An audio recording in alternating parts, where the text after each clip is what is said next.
जब इन्होंने शुरुआत की थी बुरी हरकत करनी, जिस्म को हाथ लगाना, तो उसी वक्त ये क्यों नहीं उठी? सर ये हैवी हो चुका था सर, वो घबरा गई और जल्दी से बाहर आ गई। पहले नर्स ने मुझे चेक किया मशीन के ज़रिए, तो फ़ौरन डॉक्टर ने मशीन पकड़ ली और उसके बाद खुद चेक करने लग गए। उसने फिर ऐसी हरकत की कि बर्दाश्त नहीं हुई और मैं बाहर आ गई और मैंने अपने हस्बैंड से बात की। सर उन्होंने मेरे ना जिस्म पे हाथ लगाया ना, तो कहते हैं ज़ुबान बाहर निकालो। मैंने आपकी ज़ुबान चेक करनी है, तो मैंने ज़ुबान बाहर निकाली है।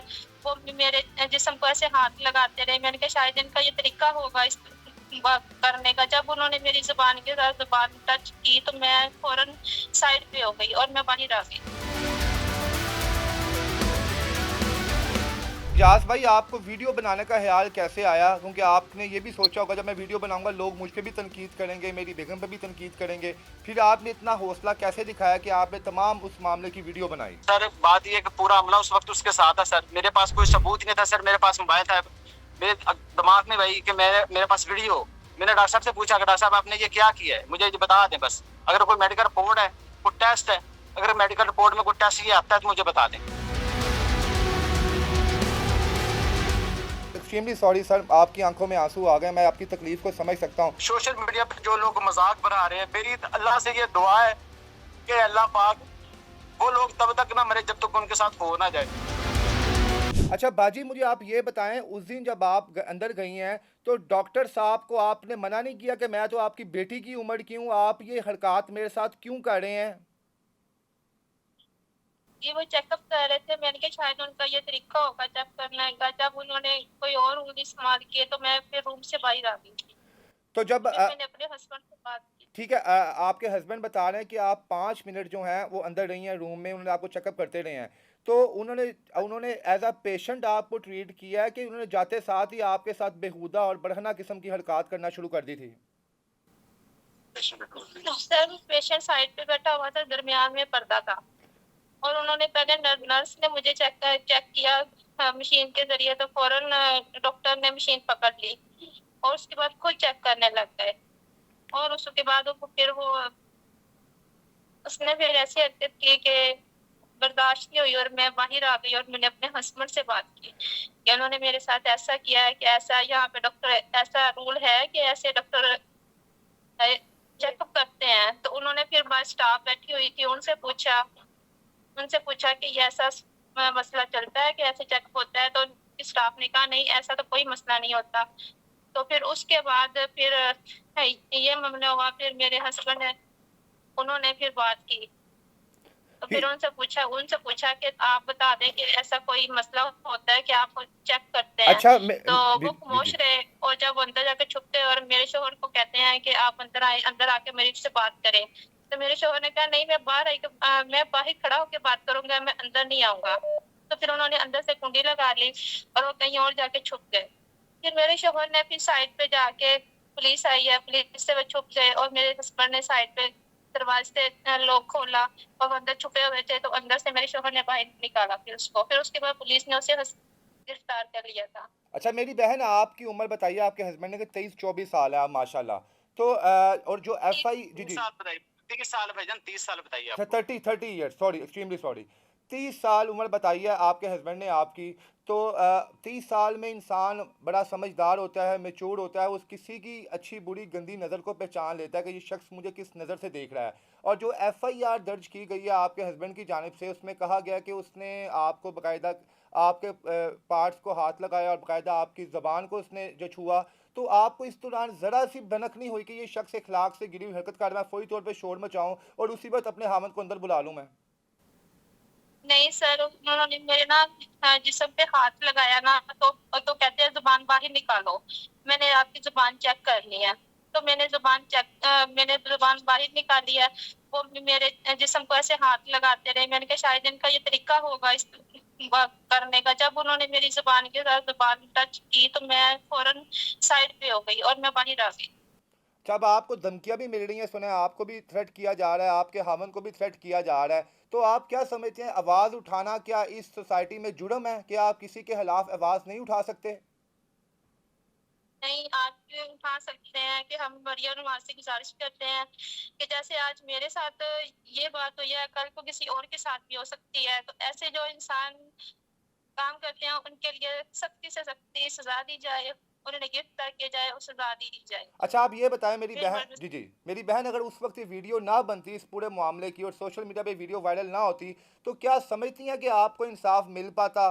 वो डॉक्टर, क्या आपका हस्बैंड उस वक्त ये कदम अगर ना उठाता तो आज लोग आपके साथ होते, आपकी बात पर यकीन करते?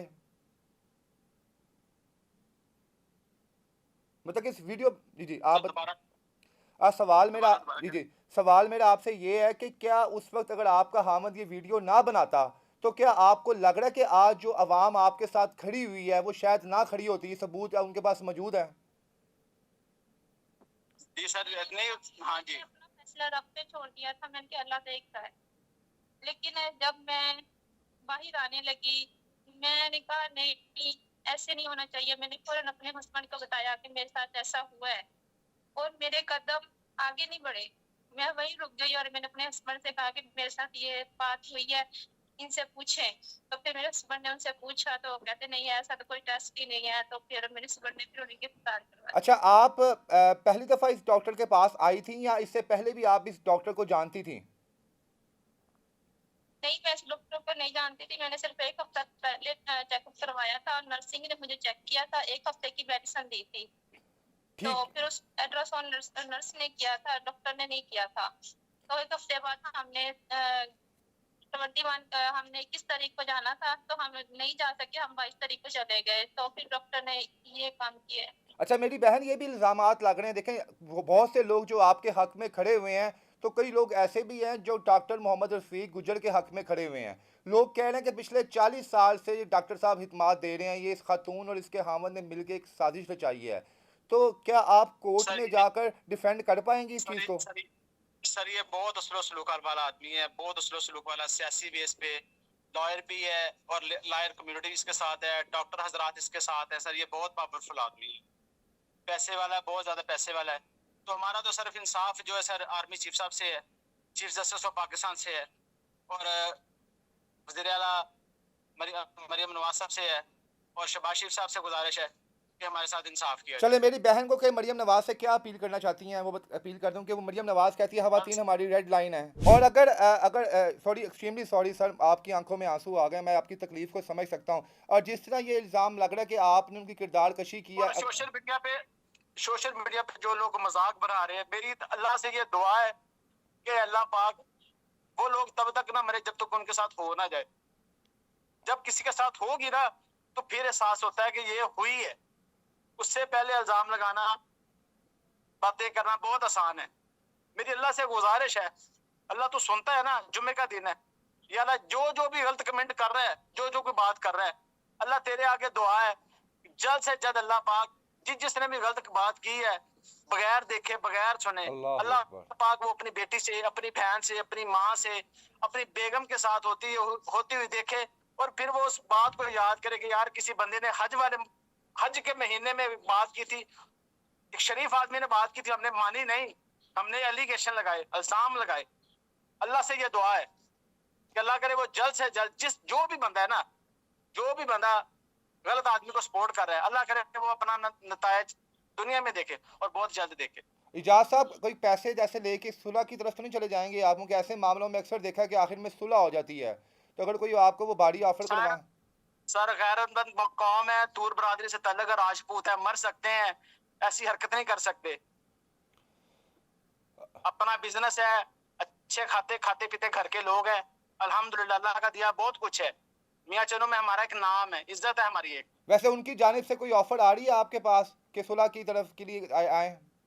सर हमें डराया धमकाया जा रहा है, जाने नुकसान का डर है। चलें इजाज़ साहब, बहुत बहुत शुक्रिया। इंशाल्लाह उम्मीद है कि हुकूमत आपको सपोर्ट करेगी, क्योंकि मरियम नवाज़ साहिबा ने ये कह चुकी हैं कि खवातीन मेरी रेड लाइन है। तो मुझे यकीन है कि आपकी बेगम के साथ जो जुल्म और ज़्यादती हुई है उसका यकीनन जो है उसका भरपूर जवाब उस डॉक्टर को दिया जाएगा। बहुत बहुत शुक्रिया, thank you sir. Sir Shehbaz Sharif साहब से मेरी गुजारिश है, सिर्फ शहबाज शरीफ साहब से गुजारिश है, वो सिर्फ शहबाज शरीफ साहब से गुजारिश है कि शहबाज शरीफ साहब इसका जल्द से जल्द एक्शन ले और आप ये सुनवाई खुद करें, मेरी आपसे गुजारिश है। चलें, बहुत शुक्रिया, thank you so much sir, thank you. जी नाज़रीन, आपने मोहम्मद इजाज़ साहब की गुफ्तगू सुनी, क्योंकि बहुत से लोग इनकी वीडियो वायरल होने के बाद कह रहे थे कि जनाब इन्होंने बाकायदा तौर पे प्लानिंग के तख्त जो है मोहम्मद रफ़ीक गुजर को बदनाम किया है। बहर उनकी आंखों में निकलते हुए आंसू और उनके साथ जो बीती है ये वही शख्स जान सकता है जिस पे ये तशद्दुद हुआ हो। बहर उन्होंने अपना फ़ैसला खुदा की अदालत में छोड़ दिया है और इस वक्त मोहम्मद रफ़ीक गुजर जो है पुलिस की हिरासत में है। देखते हैं आने वाले दिनों में ऊँट किस करवट बैठता है और किसके हक़ में फ़ैसला आता है। बहर उनको वकला और डॉक्टर बरादरी की जानिब से धमकियाँ दी जा रही हैं। वो यही कह रहे हैं कि वो मरना कबूल कर देंगे पर अपनी इज़्ज़त पर कभी सौदा नहीं करेंगे। इसके साथ ही मुझे आप इजाज़त दें, अब अल्लाह हाफ़िज़।